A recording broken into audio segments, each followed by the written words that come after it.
Welcome, everybody.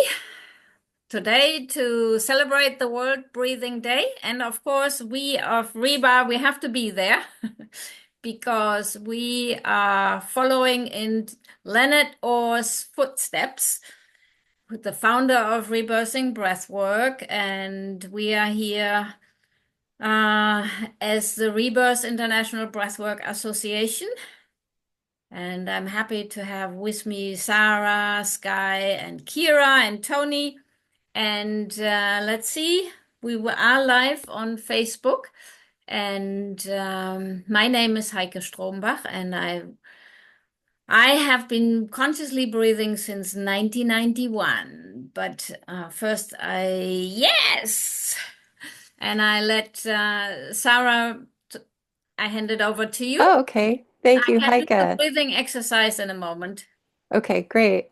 Well, my name's Sarah Dawn. If you don't know me yet already, I began breathwork with Leonard Orr in 2002, went on to become his ebook editor and publisher and organizer, and he was my mentor and friend for 18 or 19 years. And yes, we're here celebrating World Breathing Day, and it's just so wonderful. I can say 20 years ago, breathwork was not a commonly known phrase at all. I'd tell people what I do, and they would look at me very confused.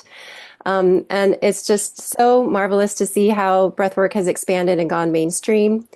And our mission at RIBA is to continue Leonard's legacy and the form of breathwork that he cultivated, called rebirthing breathwork, which is done in individual sessions on a one-to-one in a therapeutic setting, and primarily breathing in and out through the nose, doing connected breathing through the nose, and obviously through the mouth as necessary and when appropriate. And Leonard liked to say that he was the rediscoverer of connected breathing. Of course, connected conscious breathing has been with humanity perhaps since the first breath was taken by man. It seems to just be an integral part of our planetary existence here. But what Leonard did discover and found in our world in the modern day is the therapeutic setting, a 1 hour breathwork session. So if you're doing holotropic breathwork or shamanic breathing or any of the variations of breathwork out there, all of that did branch from Leonard's discovery of a completed breathing energy cycle and the connected breathing, and making that available as an alternative healing practice and modality.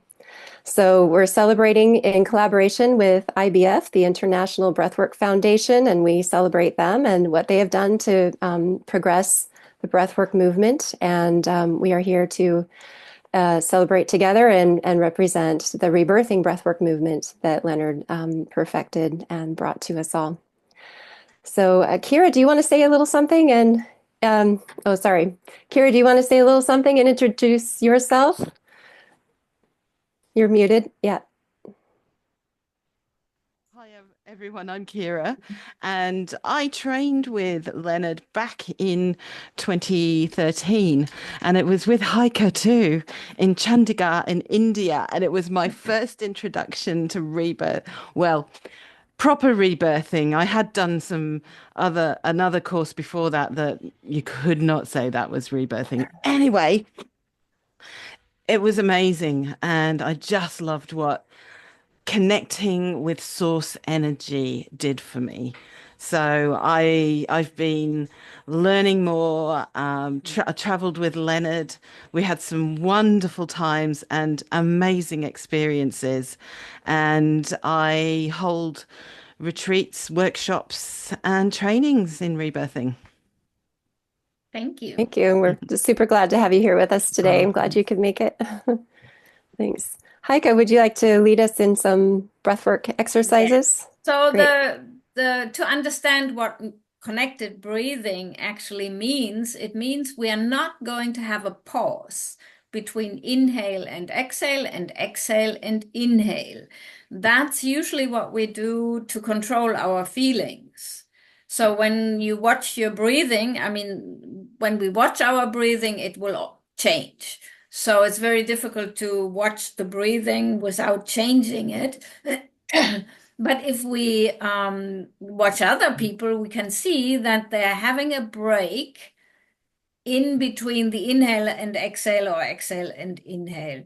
And that helps us basically to suppress our feelings. So when we do connected breathing, we want to stimulate energy moving in our bodies. So when you do a breathing exercise that we're going to do together in a moment, you will feel sensations.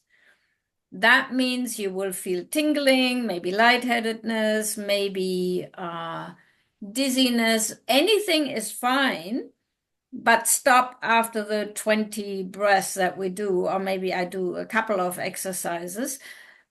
Because when the energy starts moving, it has a tendency to take off. And that means you would want to have a breathing coach, a breathing guide with you to continue and go deeper. Otherwise, holding your breath, disconnecting the breath will also bring it down again. So we're going to do 4 short breaths, 1 long one, and we do that 4 times. And we are going to do that through the nose. There's a set of 7 different types of 20 connected breaths, but we're just going to do 2 of them. And we're going to do it through the nose, in and out through the nose. And we're having 4 short, 1 long breaths 4 times. And the short ones are a little bit faster so that you get the connection. And then that long breath, Leonard called it the full yogic breath. That means upper chest, belly, and sides coming out. And you take your time pulling in the inhale and just snapping it loose gently. So let's do that together. Most of the people watching probably have done that because that's our basic exercise, and anybody can do that. Okay? And just you can close your eyes and just notice what you're feeling in your body. Okay, let's start. 4 short, 1 long, 4 times.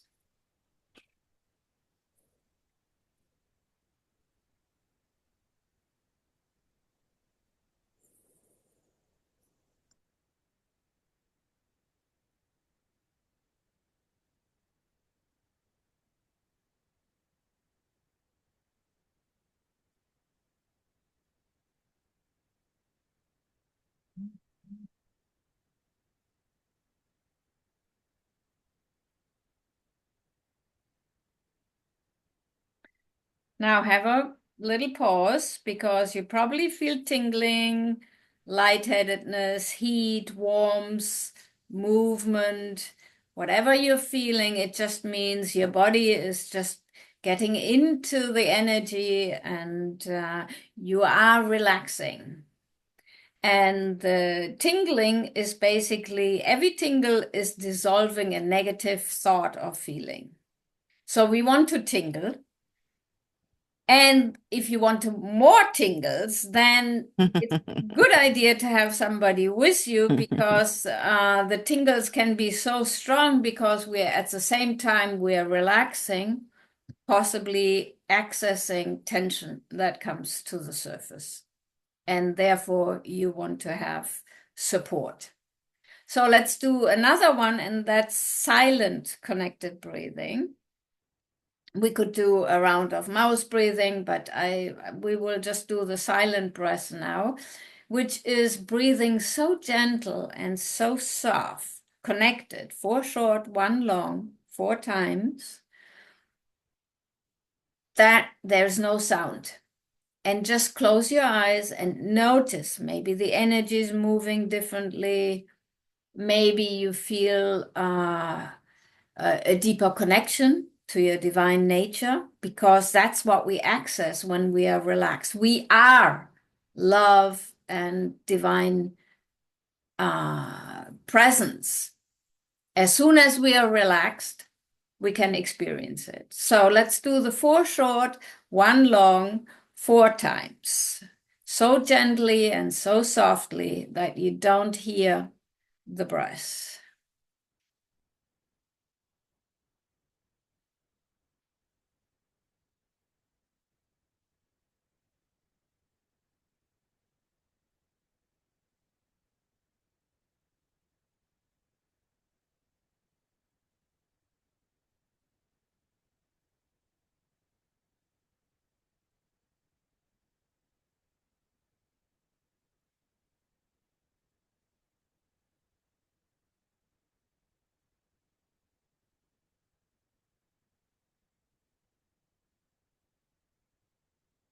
And that should get you to bliss.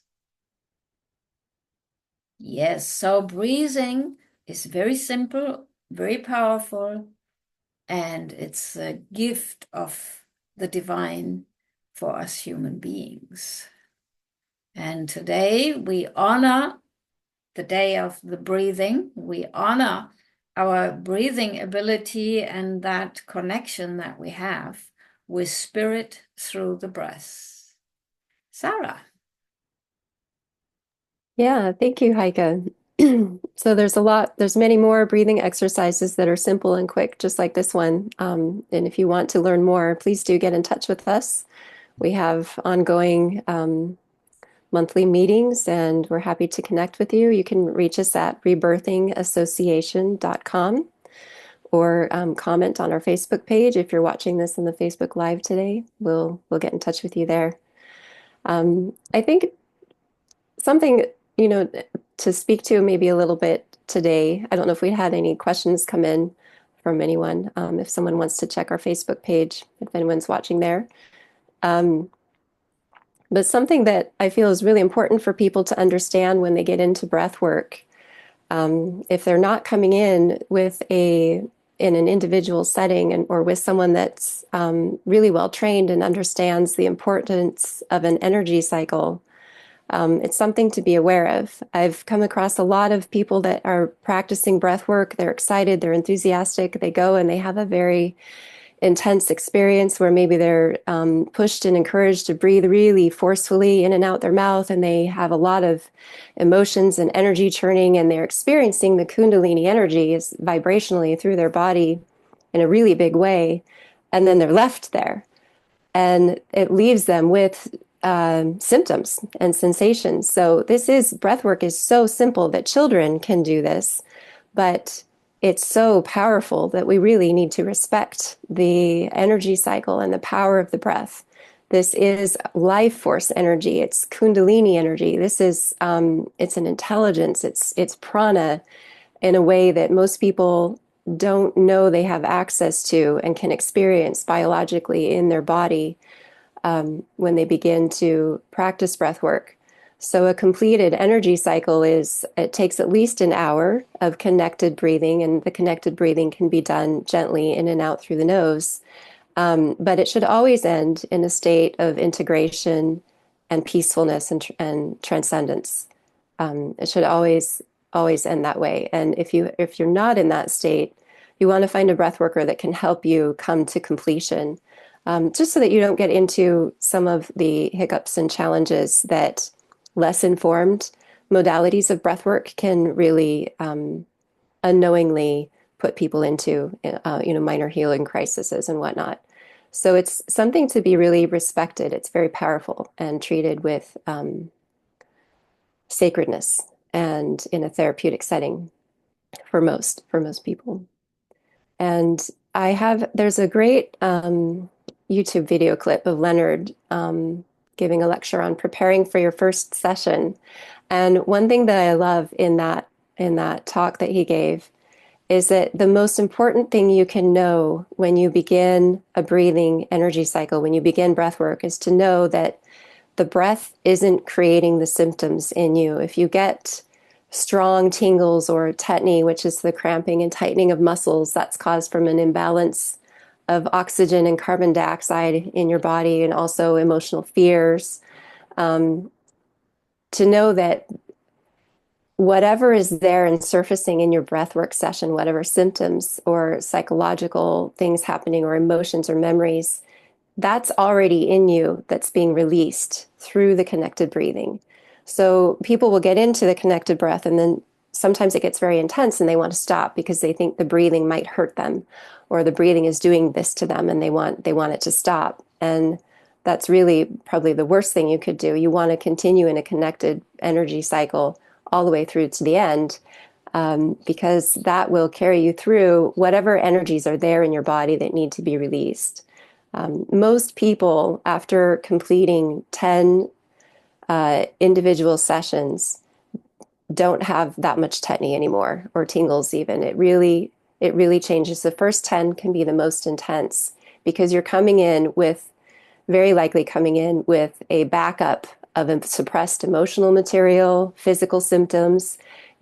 However long you've been living and not breathing in your natural connected rhythm, there can be a lot to work through there. Your breathing inhibited patterns might be really stuck and really lodged, and that will actually bring on more tetany and more symptoms and more intensity. So it takes time for that to heal and to work through that. And that's also the importance of having a one-on-one session, because if you're breathing in a group, you're not going to get that guidance on your specific breathing pattern.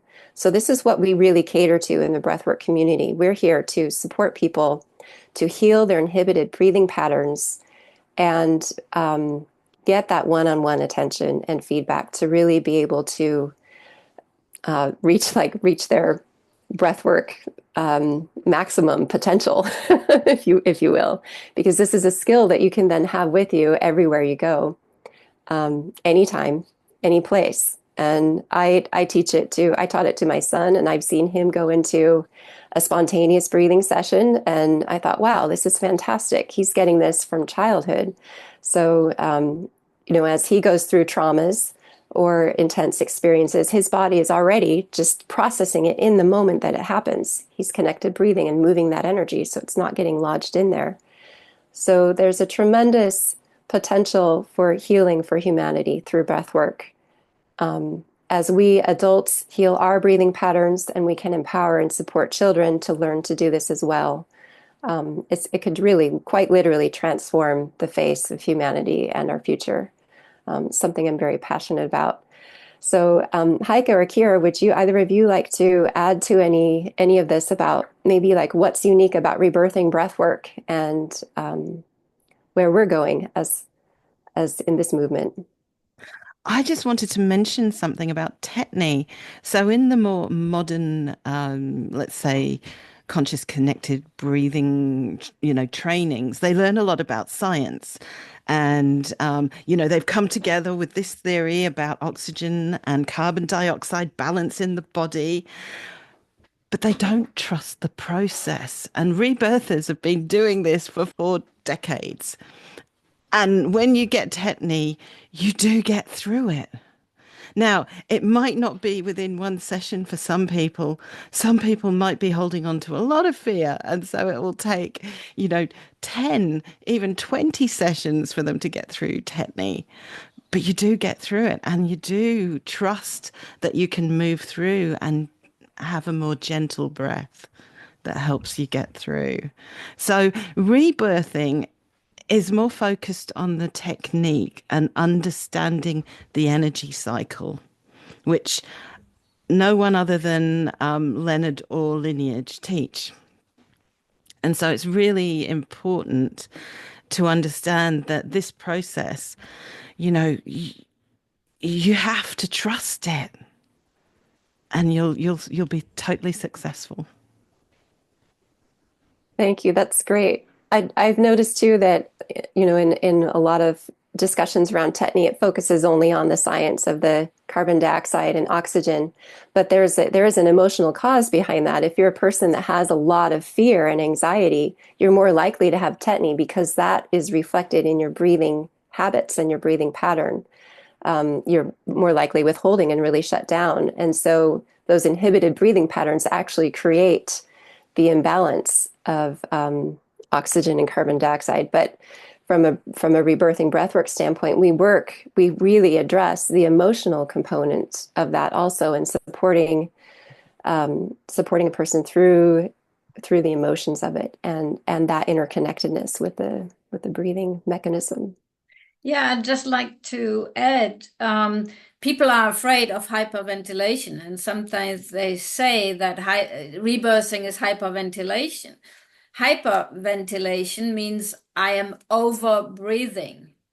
But can I really over breathe, or is it just that I have been under breathing my whole life and now I'm taking a full breath? And it stimulates so much stuff because of the under breathing that I've been doing all my life. And just to clarify on what Kira said before, getting through tetany, at the end of each cycle, you are through it, but it keeps coming back up. So at the end of the session, you're totally relaxed and you can go home and you have released whatever was possible to release.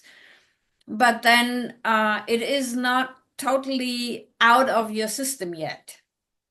So in the next session, it has a tendency to show up again. So healing happens in cycles. So we bring something to the surface, we move it, it leaves the body. It's like layers of onions, and then and each session you work on another layer and you go a little bit deeper into your true nature. And at the end of the session, most likely you will experience peace and harmony that you might not have experienced in a long time. And so Leonard said, breathing, conscious breathing, is our birthright, meaning there is nothing complicated about it. And I think Alex said that in the Spanish meeting too. So we had a Spanish meeting for over 2 hours already.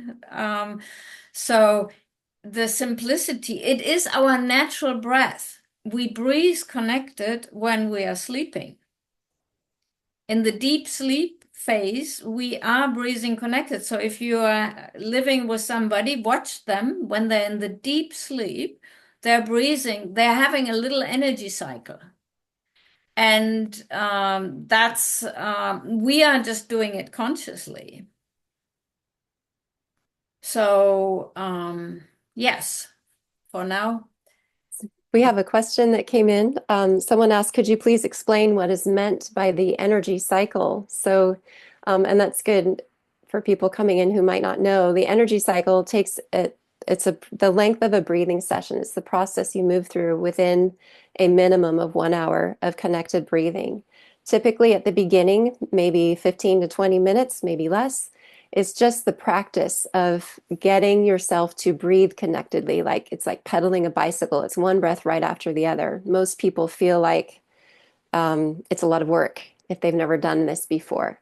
And then at some point, inevitably, the breathing mechanism goes, liberation. Okay, we're here now, and takes off and kind of runs on its own. And the breath becomes easier. And it might get rapider, it might slow down, it might want to be really deep or soft and gently connected. And this is the point where, again, a really skilled individual breathing guide can support you and make little tweaks and suggestions and adjustments on your breathing patterns to help you get to a more free, connected rhythm to carry you through the experience. So the first part is just getting the work of getting the connected breath going and waking up the breathing mechanism. The next phase is the breathing mechanism is awake.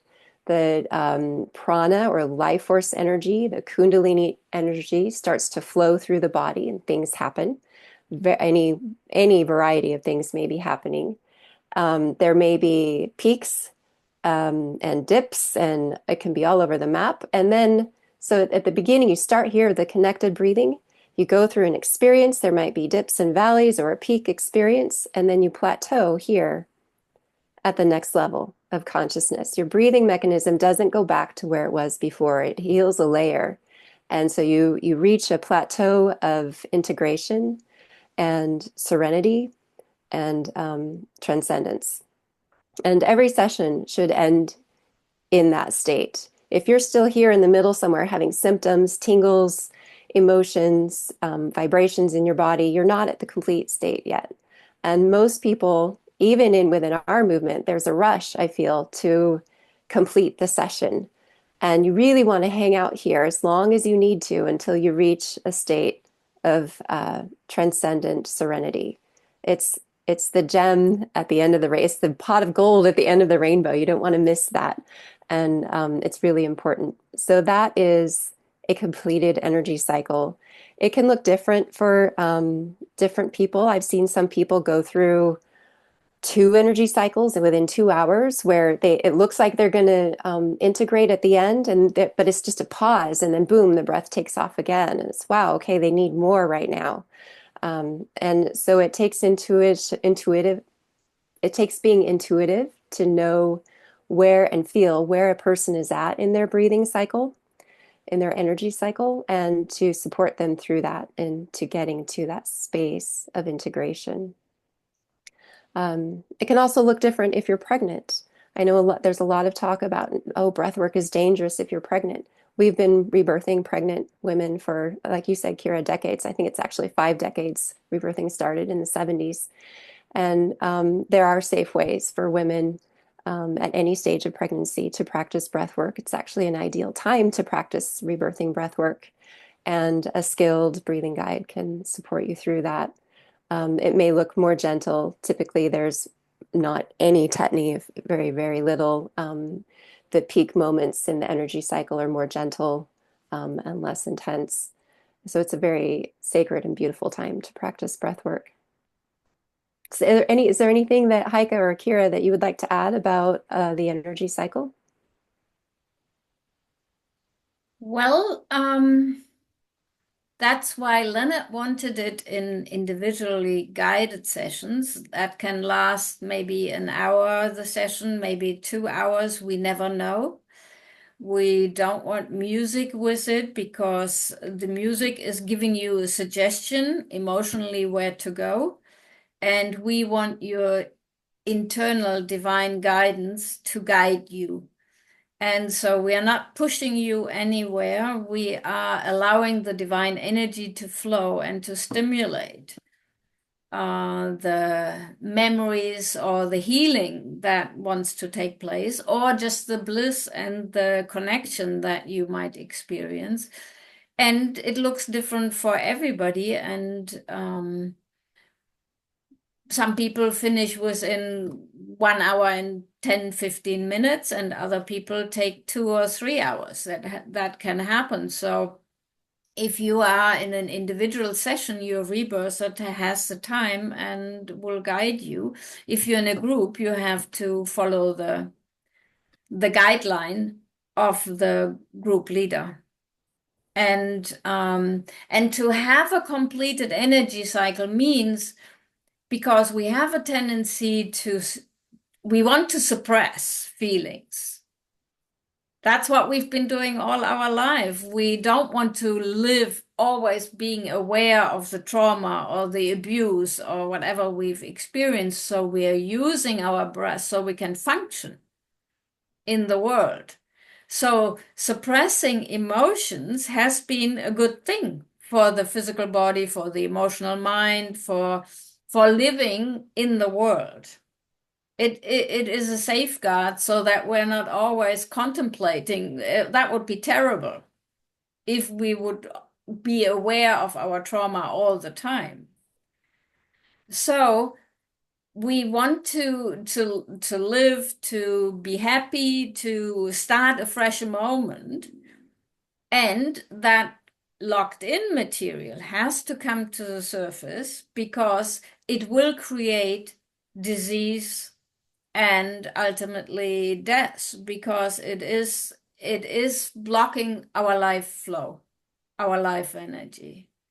So we could say, oh, leave it suppressed, we don't need to bother about it. But it is there. And so we all have our favorite places. Some people store it in their throat so they don't speak up. Some people store it in the belly. Other people get migraines all the time. It's all just tension that is holding the memory back. Or it is part of the memory. And it's also suppressing it. So when we release that, we can live more freely. And we want to go, like Sarah explained, we want to get to that plateau. We don't want to finish the session. That's why we talk about a completed energy cycle. We don't want to finish while we are still in a memory of something traumatic. We want to finish the session feeling really good about ourselves, about the world, and say, yes, I am fully alive. And that's a completed energy cycle. Beautiful, thank you. Something else that um, that you mentioned made me realize, you know, in a lot of breathwork breathing modalities, there's a push for emotion, for shouting or vocalizing, movement, crying, you know, and emotions come up, of course, yes, and we welcome those. But in rebirthing breathwork, there's no push for those. The release of the trauma, what we're going for is relaxation and bliss. And that energy of the trauma or the memory that's surfacing actually doesn't move out of the body through crying or shouting or emoting. It actually moves through the breath much more effectively on a cellular level. And so there's a real disconnect around that a lot of people think it needs to look dramatic. There needs to be a lot of drama in a breathing session, or if there is a lot of drama, oh, it was more effective, or oh, they really got it. And that's just a common misunderstanding. It's a common error because people don't understand yet the power of the gentle connected breathing, that the breath can carry that energy and wash that energy out of your body and bring you back to your natural state of serenity, presence, creativity, and bliss. So, you know, drama and emotions happen. I've heard Leonard say, for example, screaming.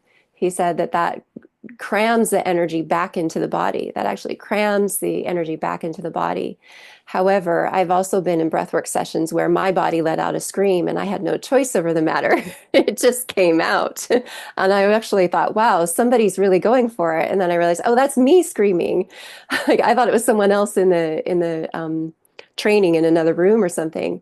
So if it happens, it happens, and it's not about suppressing it, but it is about learning to use our breath and the connected breathing to to move that energy through our body and bring us back to our natural state of serenity and bliss and presence.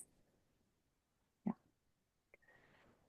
Anything else, Kira? You have anything you want to add Yeah, I this? had a student who came to me and she'd already done a breathwork training online, and she was amazed by the difference.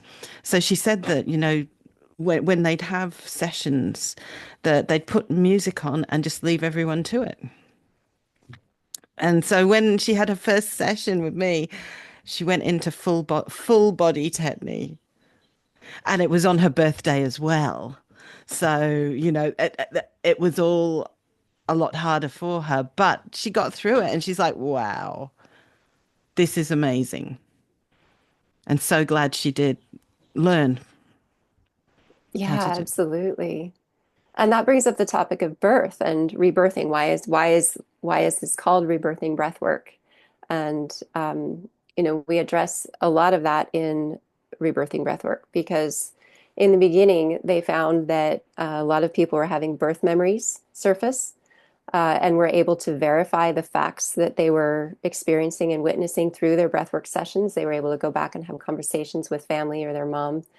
And some people had as much or still do have, they even know what was said in the room, how their parents were feeling or their mom was feeling. And birth is, it's your first experience of entering the outside world because when you're in the womb, you're fed, you're warm, you know, you're experiencing, yes, the emotions and the environment around your mom, but you're within the cocoon of your mom's energy field and whatever state that may have been in. You're still within that cocoon. And birth is this huge transformation where you go from the womb to the outer world. It's your first experience of an open space outside of your mother's energy field. And it's the moment of your first breath. For 9 months, you were formed in the water. Your lungs were breathing amniotic fluid and practicing and getting strength to practice for that first breath. So, whatever circumstances surrounded the moment of your birth and the moment of your first breath impacts your breathing mechanism. It leaves an imprint on your breathing mechanism for the rest of your life or until you get into rebirthing breath work and start to work with the breathing mechanism and healing it to getting to connected breathing again. Heike, do you want to add anything about Yes, birth so and birth Leonard memories? called all these biggies traumas. biggies are human experiences that could be potentially traumatic. And birth, if it is not a sacred water birth and the mother is totally in bliss and connected and everybody around the father. So what we experience at birth, like you say, it forms an imprint. And that imprint creates like a little script. And we call that the birth script. It creates a habit, a pattern. So if your mother receives anesthesia while you're in the birth canal or you're in the birthing process, it goes through the umbilical cord into your system, and you might feel drowsy and drugged down and unable to move. So people use coffee in the morning to stimulate themselves so that they can function. I recently had somebody who was sucked out with the vacuum, and that creates a pattern. You don't really want help, but you feel stuck. And then somebody comes along and in the most powerful, painful way, sucks your head out. So to the point, also with the forceps, that it can deform the head because the head is very flexible still, and so you resent help. At the same time, you're needing help, and at the same time, when people help you, usually they come in and suck you out and push you out. And so then that might be a pattern that keeps repeating itself in your life. And so it's fascinating to ask your parents, especially, of course, your mom, how did she feel? What happened? How long was labor? What were the complications possibly? Who was around? Who participated?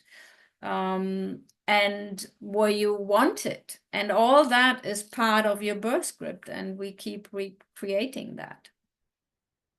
And I would like to open it up also, maybe Alex or Sky or Susie, I don't know, Tony, anybody who wants to share something about your experience with the breath. So we have a broader panel, and then we can always add more and talk more about the biggies too. But birth is our first experience, so the imprint is very big, but it is not the most difficult to heal.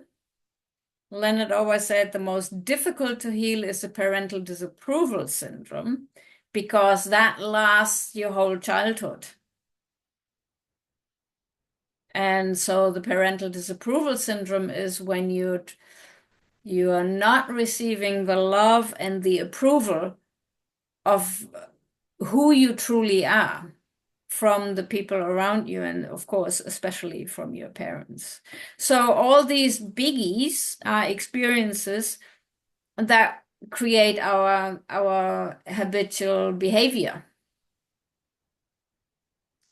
So anybody else who would like to share something? Hi, my name's Tony. I'm glad to be here. Glad to hear all of this.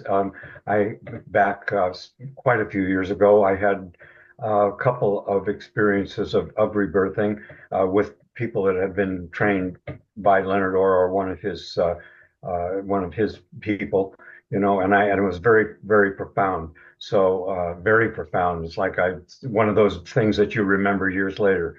So it just meant a lot to me, and I'm very glad to be here. I do absolutely know that it needs a guide. Online, yes, that could be a possibility. When I did it, you didn't have the online option, so you had a person with you.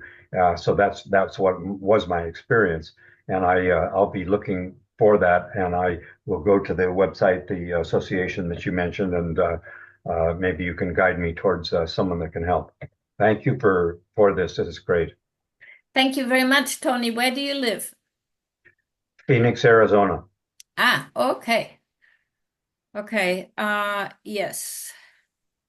We have to think who we have down there, right? Yeah, yeah. Yes. Leonard, he always wanted the best for people. And he knew the power and the beauty and the depths of it. I try anything that comes my way, but I have never experienced, maybe besides ayahuasca, but nothing that compares with the power of the breath. It is in 2 hours, and the transformation that we can experience, the depths of the understanding, the depths of the union, it's miraculous. And that's, you do want proper assistance or support in the session, because if that happens to you alone, we could sometimes people call that Kundalini casualties, like where your life energy rises and you don't know what to do with it. And then you might call an ambulance because you might be totally in tetany or in fear in the memory, and you don't know what's actually happening to you. And it's such a blessing that Leonard was able to discover that and develop that. And he had his experiences in the bathtub alone. He had birth memories. He had full tetany, and he couldn't get out of the tub, and he had no words for it. Just imagine that happens to you, and you have no words to what to do with that. And so he just stayed there and was hanging out in the bathtub till the sensations disappeared. And then he shared about his experiences, and other people said, "Oh, wow, we like birth memories." And then he volunteered and said, "Okay, I'll sit with you." And then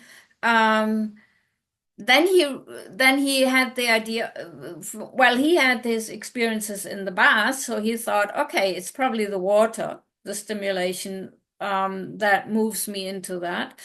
And when he had people put into a big California hot tub, then he realized when they're not breathing, he would experience sensations. So he would call down the snorkel. So imagine in the 70s, wild, freaky people.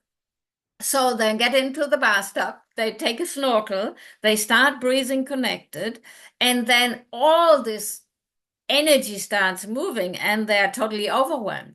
And he realized, okay, they're not breathing. So he shouted through the snorkel, "Breathe!" Because you have the ears in the water, you can't hear. And he realized it's actually the connected breathing that releases the pain and moves people through it. And then they would fish them out. That's how he worded it. He said, we fished them out, put them on the deck, and then they completed the session.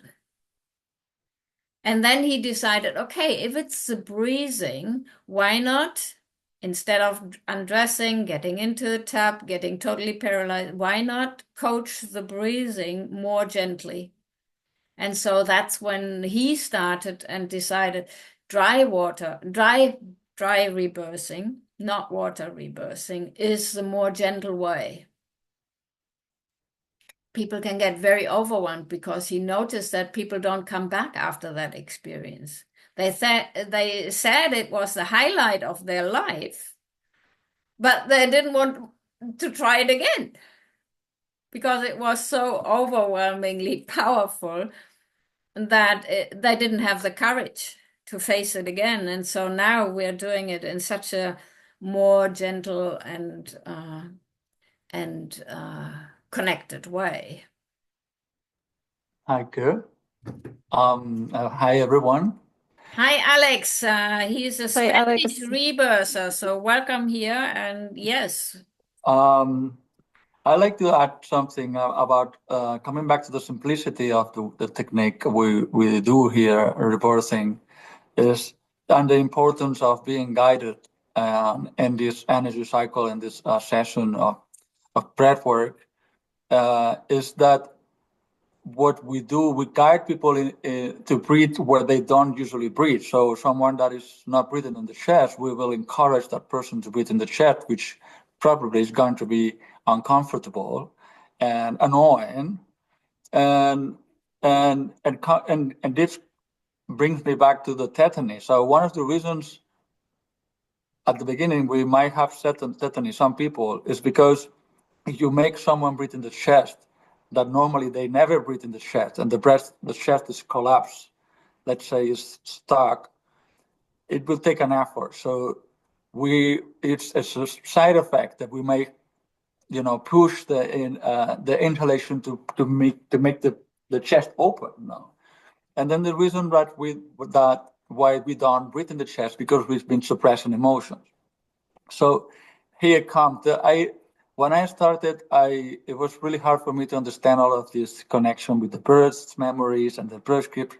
So for someone that has never done anything of this, and it's really revealing how what comes after when you start breathing in your chest and you haven't been breathing in your chest for so long that there might be an emotional release, So then you understand the meaning of it, and with the guidance of someone that is going to help you to make you understand why you crying like crazy all of a sudden when you didn't want to, So that's it's kind of an educational process where we do in this guidance. We give we accompany people to understand why all of a sudden all of these emotions exploding when you start breathing in your chest. Like, for example, that's other people that they have the diaphragm and they don't breathe at all in the diaphragm. There's a blockage in the solar plexus. And then there's people that have the tendency to breathe through the mouth and not through the nose. And even they breathe into the nose. There are many practical things that at the beginning are very challenging. And that's why some people might have a wrong idea that this breathing thing is like relaxing and it's about having a great experience, like peace and and then they come to a session and they are struggling and with tetany or crying and it's very confusing as Heike was saying, and you don't know. I mean, I remember what happened to me. I didn't understand what was going on. I was so confused, And then I remember we were starting to work with the inner child, the concept of inner child, for example, or the emotional body, or the what Leonard used to say, the emotional enlightenment, spiritual enlightenment, emotional enlightenment, and then physically enlightenment. I like it. These ideas of healing our emotional body. So this is, as I said before in the Spanish meeting, it's very empowering. It's really empowering for someone that realized that breathing, we can do all of this. We can liberate. That's another thing of the energy cycle. We liberate our breathing mechanism. When we complete the energy cycle, we have the experience of breathe freely, which is so mind-blowing, especially when we haven't been breathing fully for years sometimes, So this is another reason why it's so important to have an experience guidance in our journey, in our breathwork journey, And so thank you for letting me share and be here. I'm really happy to see the international community. Thank you for all Thank you. what you do. Sky? Hi, my name's Sky. I'm based in the north of England. I'm not a rebirthing practitioner. I have had a number of sessions, quite few actually, of rebirthing breath work. So I'm speaking from that perspective as someone who has started the process, as that might be useful for others to hear if they have not done so. The first thing, my background, I have quite a lot of experience of different kinds of meditation and different kinds of breathwork practices, including Kundalini and various others. And my experience so far with rebirthing breathwork has been that actually it's quite different from all of these things. It has a unique power and, as has been said a number of times, a great simplicity to it.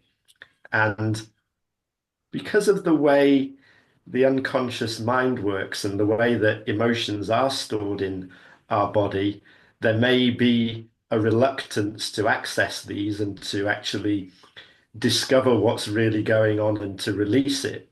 And for this reason, the role of the facilitator is very, very important, I would say. I have for sure had experiences breathing and doing things where stuff has come up. And now that I have the knowledge of the energy cycle and the way that there are these different plateaus and different parts of the process that I've experienced now, to be able to be fully relaxed and to sink into the breath and allow it to work its magic, that's actually one of the most profound and important parts of the process, it seems to me. And having a facilitator there gives one the confidence to be able to do that, I would say. And the feedback that one receives during a session is absolutely vital, because if you choose to fully commit to the process and allow yourself to let go and to be willing to be with the unknown and to experience whatever comes up and to know that that actually is okay, the facilitator can give you skilled feedback and input about what's happening and to just nudge you and keep you on track, so to speak, so that you're safe throughout the process and that you're not trying to control the process by thinking about it or by giving yourself feedback and being self-reflective. It actually works better to just let go and allow whatever comes up to come up, and to have a willingness to receive the feedback and input of the facilitator so that you can be guided. They do, after all, have a lot of experience, and you don't have that experience when you first start. And to turn my attention to what I actually experienced in the sessions, there was processing that I couldn't have foreseen, and things came up that I could not have predicted. And there was a beauty and a joy to the process overall. And the results actually were really phenomenal. And again, not something that I could have predicted or foreseen. When one reaches the end of the energy cycle, that sense of bliss and transcendence, and I would say a state of being really perfect, whole, and complete, and knowing that you know that you are perfect, whole, and complete, is something that I haven't experienced in that clear and precise and simple way from other modalities. So there's a real beauty to rebirthing breath work that doesn't compare with anything else. And I don't say that to compare and say one thing is better than another. All that I've learned previously certainly stood me in good stead for what happened during my rebirthing breathwork sessions. And I would imagine and guess and know that that would be different for each individual. You know, who you come into the session already and what experience you have will for sure have an impact and an influence on what happens. And if you haven't done this before, I would strongly urge you to have a go, actually, because there is nothing about the process that can go wrong per se. And even if you're feeling slightly nervous about going into the unknown, that truly actually is the source of who you really are, of your true nature and your inherent joy and wonder and divine creative power. and to have a facilitator guide you through that process and discover something new and powerful and beautiful. Truly, it's really something beautiful and magnificent, and I strongly urge you to have a go. Thank you very Beautiful. much. Thank you. Sarah, you want to? Yeah. Oh, there's just so many gems in here. Thank you, Sky. It's really nice to hear from someone who is in the process of entering, to hear your experience and your insights, who's freshly coming into rebirthing breathwork and not a long time. For some of us, if we've been in here a long time and doing rebirthing, we can forget what it's like in the beginning and that discovery of rebirthing breathwork and the newness. But having said that, it's also interesting because it's really easy to hear other people's stories and experiences or read books. Like there's Rebirthing in the New Age. There's this is the story of Leonard discovering rebirthing breathwork and kind of the birth of rebirthing breathwork. Um, when I got into breathwork, I started to compare. I was hearing about people having all these big experiences and past life memories or out of body experiences and all this like wild stuff. And I thought, well, I had some emotion and yeah, I felt the peace and tranquility, but that stuff that's never going to happen for me because I was 4 or 5 sessions into my journey and I thought I understood what breathwork was about. I thought I knew the process and that I knew everything because I'd done a few sessions and thought I had a good handle on it. But the more breathwork I did, the more I realized I will never know the full scope of breathwork. It is always new. There are always new experiences. I'm always amazed at where the breath takes me. Um, and it's pretty hilarious to think that I ever thought I knew where it would go, or, to think that I could ever predict, oh, I've healed all of my birth trauma. That's never going to come up again. Or, oh, I don't have past life memories. Those won't surface for me. Or all these thoughts that we have in our mind. The breath really goes outside the framework of the mind, and really does, as you said, Sky, open us through that unknowing into into our natural state of being, like our creativity and our infinite expression and the wholeness and completeness of who we are. So yeah, if you want to learn more about Leonard, just a minute, Sky, we'll come back. If you want to learn more about Leonard and his discovery of rebirthing breathwork, I did an interview with him years ago. It's called A Special Interview, and it's available at leonardorbooks.com. You just go to leonardorbooks.com and click on audios. You can purchase and download that interview that I did with him where he discusses his time in, it was in the late 60s. He was in college. He was studying he was a theologian, and that's when he started having spontaneous sessions in his bathtub where he couldn't get out of his bath, and quite literally became a college dropout because he was having spontaneous paralysis and birth memories in his bathtub, and then discovered the breathing technique. So that's available there. And Sky, you wanted to share something again?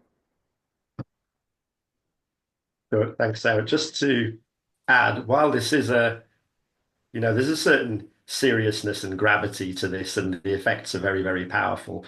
I do just want to emphasize again that my experience of it has been actually just really fun and light, and quite fascinating, curious things happen during the sessions of visions and completing certain emotions and so on.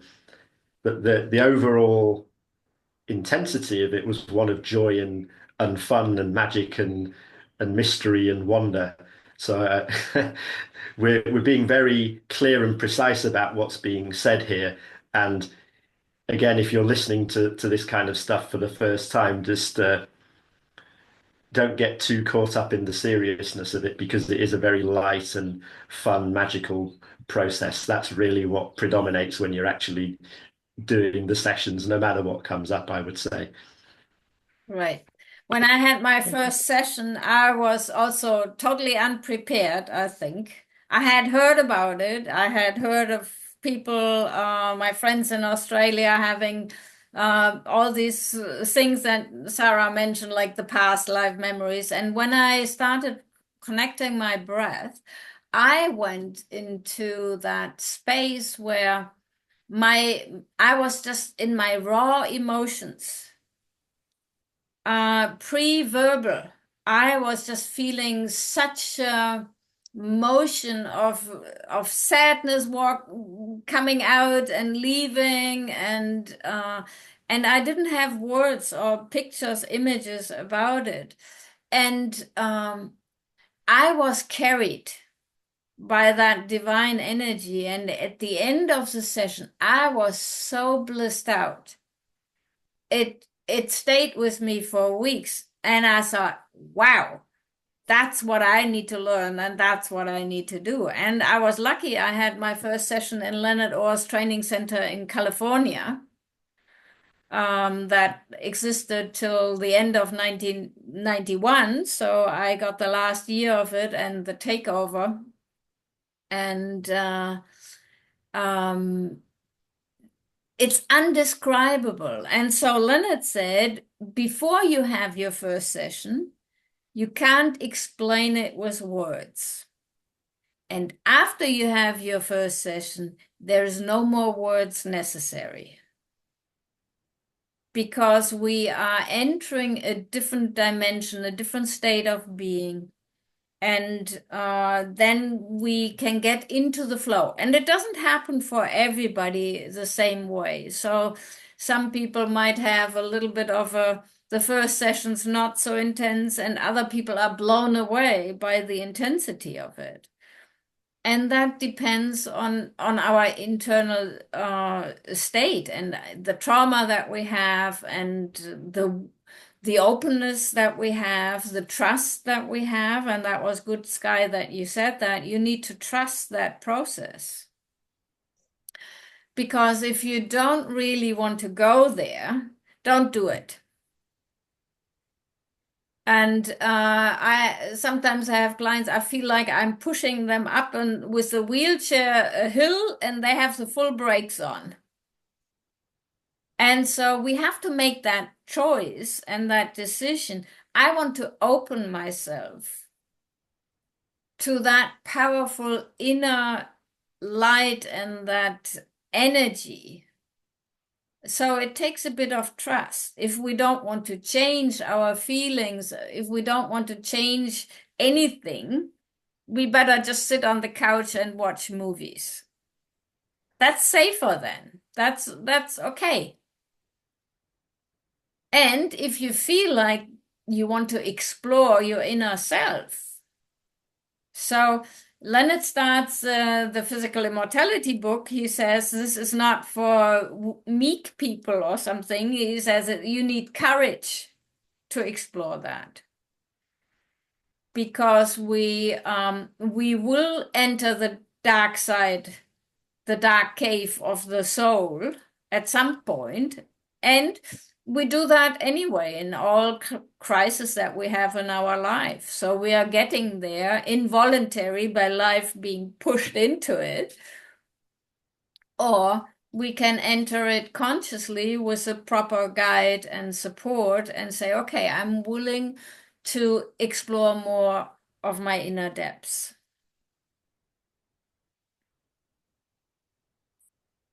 There's something really magical about being in a community of rebirthers, of breathworkers who have been through hundreds of these energy cycles and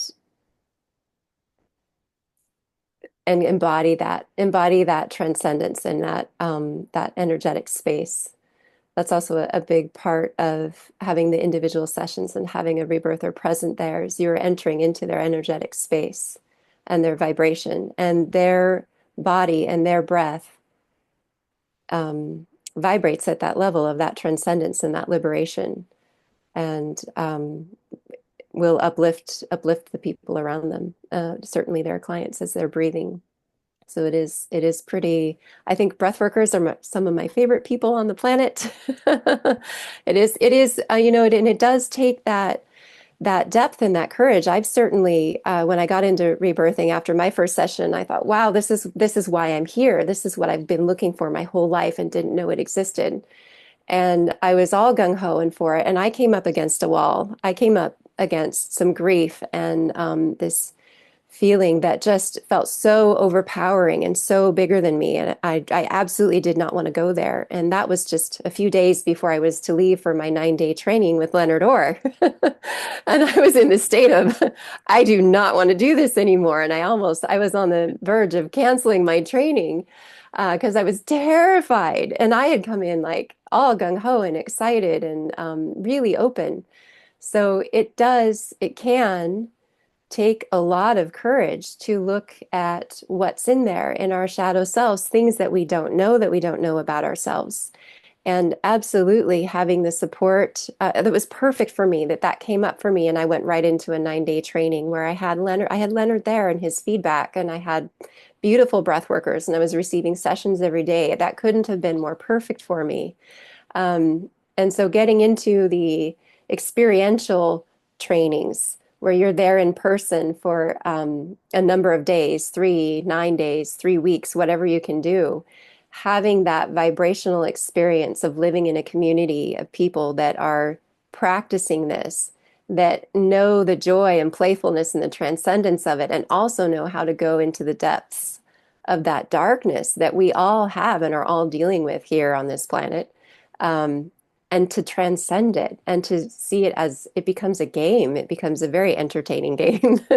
And I spent a lot of time laughing at my own case with Leonard. He taught me to laugh at this and to see it as a game. Because when we understand and when we have an experience outside the framework of our mind, of ourselves as being infinite, eternal creators and the life force, power, and energy that we actually are, the source energy, the smaller stories and the shadow stuff actually does become quite humorous when we can look at it through that state.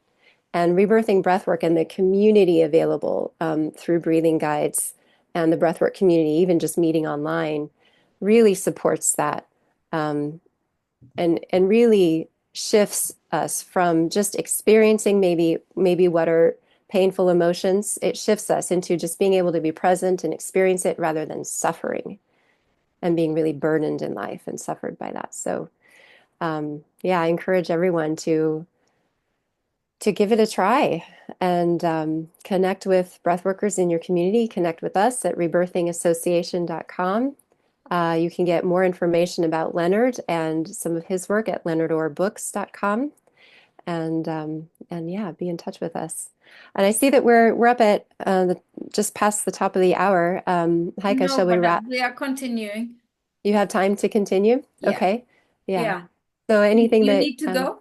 I need to go fairly soon. Yeah. I have a little bit more Okay. time. Yeah. I just wanted to say that in our trainings, so I'm leading basically only 3-week trainings now and taking people through a professional breathwork training of 400 hours. And since COVID, online sessions have become so popular. And it seems that people don't go back. They and they like the online stuff. Why I prefer, I have done online sessions only for people who have had prior experience. Because of the intensity, if you are in your country or somewhere and you're going through the intense emotional experiences and I can't physically touch you, I can't physically reach out to you, I can't put my hand on you, you hear my voice, but that's it. I think it is very important that we go back to individual sessions and that we create more trained rebirthers that can actually be there with you. Are you leaving, Sarah? Ah, No, I'm still here. Susie had okay. to leave. I was just saying Yeah. goodbye. Okay. So the professional training, the first week used to be basically what Leonard did in the 9-day training. But we have expanded so much more so that you become really confident in guiding other people, that you have more communication skills, that you have more therapeutic skills, that you can communicate properly with your clients, and you will receive individual sessions. So going through the depths of that, I think the best is to find individual personal coaches, especially when you're just starting the process. It is, when you receive a session, it is like teamwork. You have to learn to trust your rebirther, to trust her expertise. And then, of course, we can only guide you to where you want to go. So it is learning also to trust other people and to share with other people whatever experiences we had in life. You want to add anything, Sarah? I do, yes. Something about the trainings in person also. A lot of people have no clue that breath work is just one wheel of an entire healing system. It's one wheel of the vehicle. There's actually, four wheels on a car. Breath work is one of them. The other is healing with the elements of earth, air, water, and fire. So actually, there's more than four wheels. And then loving spiritual community. And when you're doing rebirthing breath work, and as we've shared, it can get intense. You can go into those shadow aspects. Having the support of a loving community is, I think everyone can understand that, having people that have been through it and experienced it before, but also having the support of the elements of warm water, of soaking in a warm tub, and that physical support for your body, in the way that it cleanses your body energetically and supports the Kundalini energy to flow freely. Your body was formed for 9 months in water. Your body is, over 70% water. It's so people forget that we are elemental beings. There's fire within us. There's that spark of life and warmth within us. And sitting with the fire, as Leonard taught, impacts your energy, your life force energy. It gives you prana, it gives you energy. It burns away the heavy material. It burns away the death urge, the depression, the shadow aspects and components, and it can enhance your breathwork sessions. It lightens it up and makes it so much easier rather than trudging through it all with just on one little unicycle. You can get the whole truckload of all the wheels and the whole healing system moving you and creating this momentum. So it's absolutely one of my most favorite experiences is to come together in a community where everyone is doing the practices of bathing in water twice a day, sitting with the fire, practicing connected breathing, and working with the mind, which culturally, I think in the Western world, we do a lot of already. We're working in the mind a lot, but there is this whole other experience available to us outside of the mind. And Leonard said, the mind, what did he say? The mind can't heal the mind as fast as the elements can heal the mind, or the elements can heal the mind faster than the mind can heal the mind. So we can be working on ourselves and very conscious and have really good skills and tools of inner inquiry and awareness and consciousness. But when you introduce fire and actually sit with it long enough to experience how that impacts your consciousness, how that impacts your breathing and empowers your breath, how it impacts your own energy body, it just goes outside the framework of the mind. And you enter into a totally new reality. So part of these experiential trainings with you, Heike, and also with Irene Jove Bauman, she's not here with us right now, but she was present at the Spanish meeting. And then also Kira is giving retreats in various places around the world. If you can get into an experiential residential training like that, it can really open the door for you into an entirely new experience of your breath and yourself and what's possible. Right. Leonard actually said that the mind is the driver of the car. So the car is, the body is love, and the wheels are earth, air, water, and fire. And then, and the body is, we are embodied in that love. And so coming to the higher self. But if you need to go, but we can. I'm okay. My plans have changed, and Okay. I have maybe 10 or 15 more minutes, and you Great. guys stay on we as long as you finish like. together. Great. Okay. I just wanted to say a little bit more about our I am, our higher presence. And so, like we said that before, the trauma is stored in the physical body, in our emotional mind, and we are dealing with it in a day-to-day living situation. And we are actually living at a time in history where we can really connect to that, who we really are. We are not those emotions. We are not that body. We are,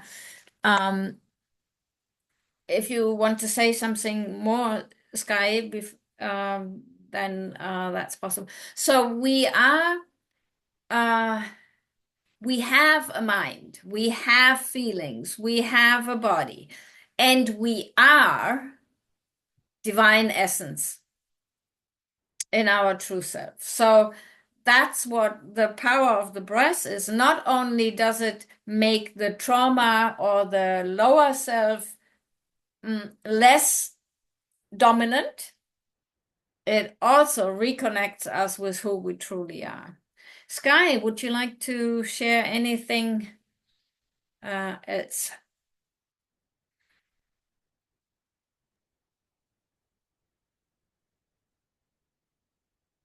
You're still, yeah, now. Oh, okay. Well, I'm grateful to have the experience of hearing from your wisdom. You know, there's a long history to rebirthing breathwork going back around 50 years or so. And as Sarah has indicated, there are books that are really interesting. I've read some of Leonard's material, in particular Physical Immortality, which is a very exciting book. And as you were saying, Heike, if one has the courage to expand beyond the current seeming boundaries, then there is much of interest there, and we can become more joyful, more effective, have greater relationships with ourselves and with other people. So the opportunities are very open and unique to each individual, I would say.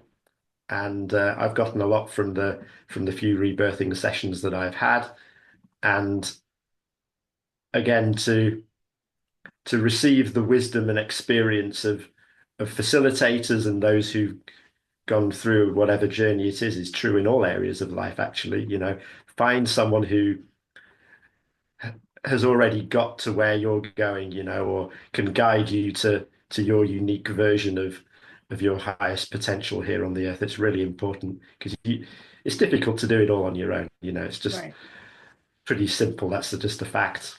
So be guided, especially by someone who will give you the leeway and the depth and breadth to really be yourself and not kind of manipulate you into something or push you or whatever. And my experience of your organization has been that you're very cool people. So thank you very kindly.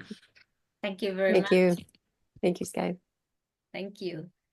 Yeah, so everybody, you see that rebirthing is not just breathing. It is a whole system. It's a system, or it is a way of life. It is not just, you know, you learn something. When you push yourself or you hurt yourself, you just take a deep breath. It becomes an integrated part of your physical and emotional and your divine living on this planet. And it has many aspects. So we work on the lower aspects, the lower self. We work on our physical aspects. So Sky mentioned the physical immortality.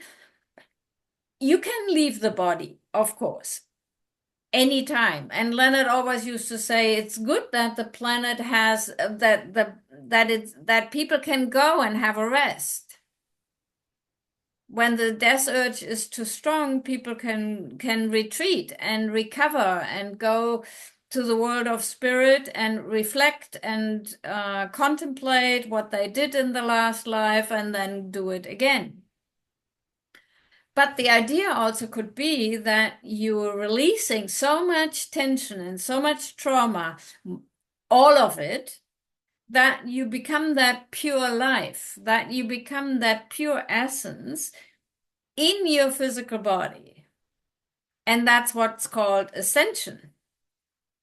And there is ascended masters whose body is so light, so luminous, so beautiful, so young, so so transformed, transparent, because there is no more stuck thoughts, feelings, and energy in any part of our being.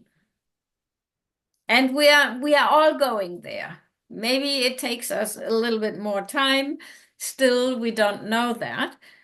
But we are all ascending in that way. Well, the predictions are different. Some people have thought that it might take us a bit longer on this planet, and other people hope it's faster. But we are all going there. We are all becoming pure, loving, kind, and happy beings. And the breath is a real powerful key.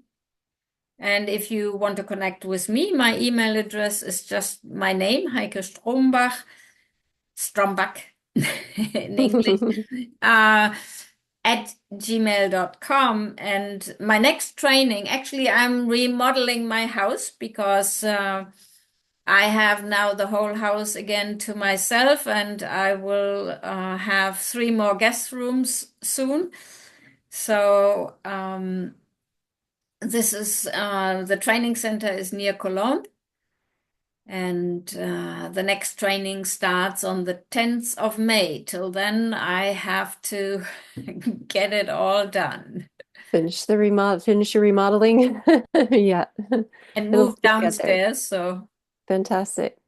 What a marvelous what a marvelous space you're hosting there and providing for people. It's such a powerful healing center. I would love to come visit you. I haven't been there in person yet, but I've heard of it often.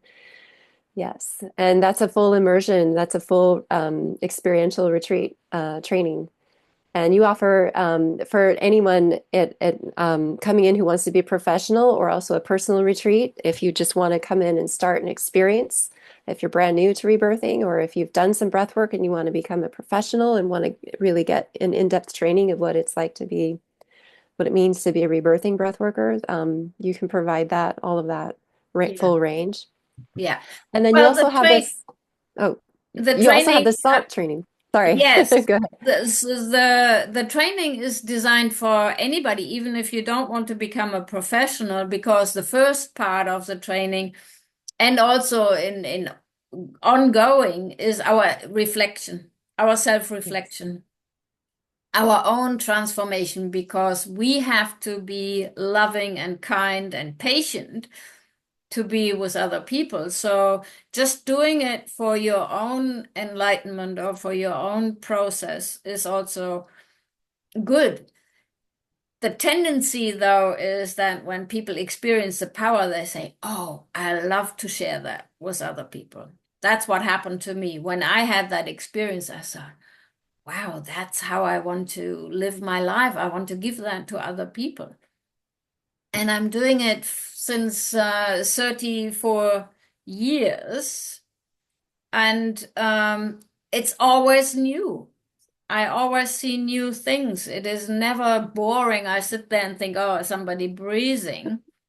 But it is like so individual and so powerful. And at the end of the session, I feel blissed out with my clients. And I feel happy that I have been, and lucky that I had Leonard all this time till his passing, and now from the astral world, Yes. guiding me and supporting me and coaching me. Yes. It's really sacred work. It's a special bond that to experience when I know when I initiate someone new into rebirthing breath work, and that first moment when they open their eyes and come out of the session, it is beyond words. It's sacred work, and um, it's just so rich. So Yes. yeah, and people can find me at sarahdawn.com. I have a book, Rebirthing the Phoenix. You can hear about my own journey through beautiful rebirthing book. breathwork. And thank you, Heike. Thanks.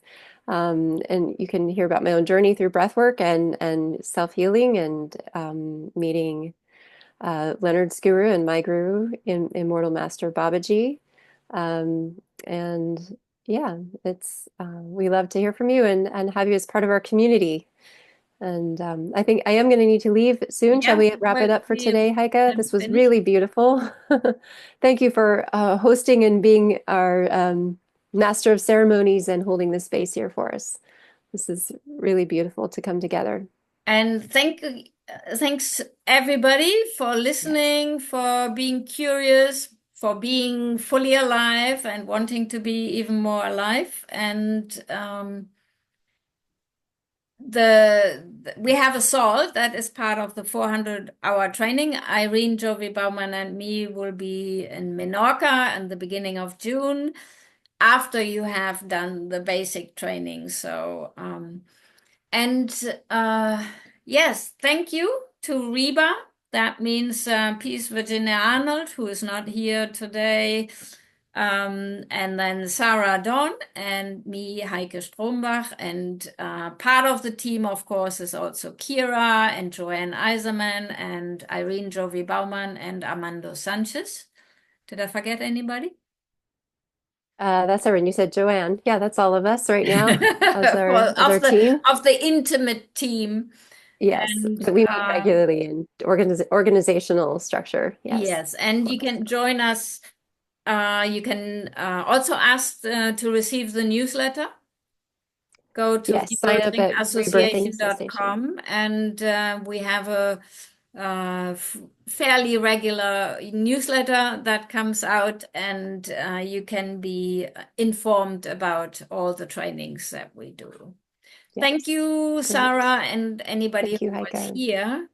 And we finish the meeting now. And we do have 2 ongoing events every year. One is the 5th of September. We will be all online with different meetings all day long. That is Leonard's Day of Ascension. And then we also have his birthday, which is the 15th of November, as he was a triple Scorpio. And we celebrate his birthday as the Physical Immortality Day. And those days we at least will be live all day. Yes. Thank you very much. Om Namah Shivaya. Om Namah Shivaya. Bole Baba Ki Jai. Good night. Night. Bye. Bye.